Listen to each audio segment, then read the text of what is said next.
on to the next one, and I noticed that this is a Rickenbacker. You know, Rickenbacker is one of those guitars. Ever since I was a kid, I remember Tom Petty had that red one on the Damn the Torpedoes, and he always played those, and I was a big fan of his, and I always wanted to like get one of those guitars. I don't think I've ever even played one. Actually, the reason why he plays Rickenbackers are inspired by the Byrds. Right. You know, one of his influences there. But why I got mine was because I wanted to sound like pretty much every Smiths record, every Cure record,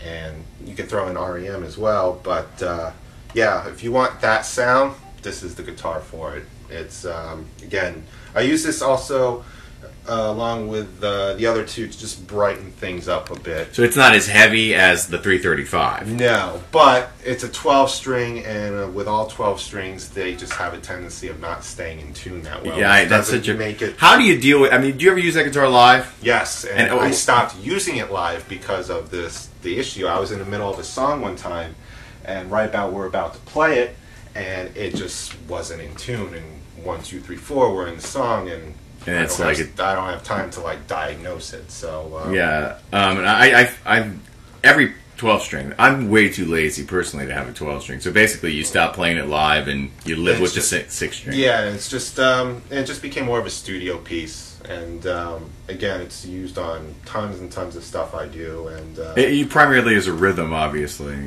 Rhythm, accentuating certain parts, just brightening things up. Lots of arpeggios, and great for effects too. I mean, there's nothing that quite sounds like it. I can really say. Now again, it's partial hollow body. Yeah. And does it feedback? Is it a? Oh, it can, and it's great because it does something that none of my other ones do. A different sort of feedback, not shrieking, but right. It's a little more subtle. Like if I'm running through, like I'll run that through my typical guitar rig, which is a 5150 and a Marshall cabinet, and I'll just have my typical chorus and reverb going on. And if I turn on the B channel, which is the distortion channel, it sounds great. It sounds like a record.